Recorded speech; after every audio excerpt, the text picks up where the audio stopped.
But now coming to the point about this picture of Jesus in the Quran, God says that this is from me to you. The Christian says no, this is Muhammad's creation. So let us analyze what I have just read to you. You see, at the very first verse that I read to you, God Almighty is telling us, through Muhammad, telling us that Mary was a woman chosen by God Almighty above the women of all nations.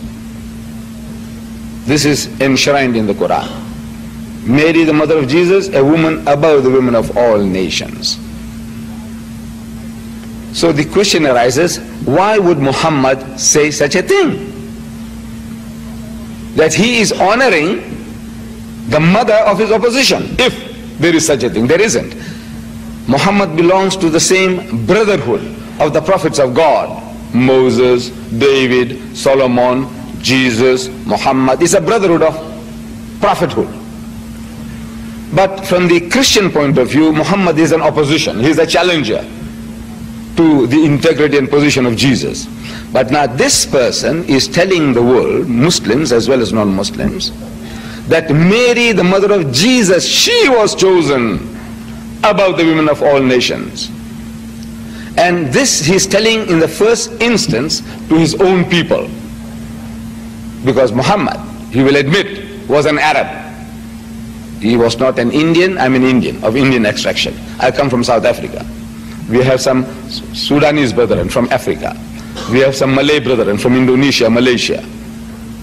He wasn't speaking to them. He was speaking to his own people, the Arabs. And he was telling them that not an Arab woman, not his own mother or his wife or his daughter was chosen above the women of all nations, but Mary, the mother of Jesus, the mother of his opposition.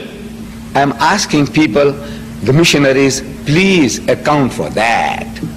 Why would an Arab go out of his way to provoke other Arabs, telling them that a Jewess, a woman from a nation that has been looking down upon them for 3,000 years, a nation that was looking down upon the Arabs for 3,000 years, they keep on repeating that Father Abraham had two wives, Sarah and Hajara. They say Sarah and Hagar.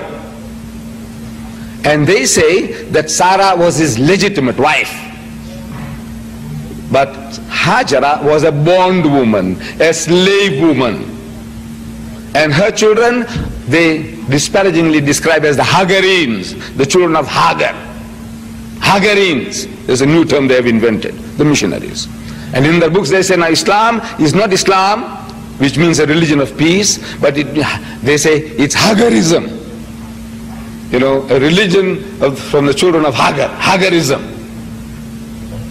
This is how they call us. Arabs are Hagarines, and the religion of Islam is Hagarism. They have been looking down upon the Arabs as the children of that bondwoman, that slave woman. And even today, the Jews look down upon the Arab peasants. They still look down. 3,000 years they have been looking down upon these people. And yet this mighty messenger of God, he honors this Jewess and says, please account for that.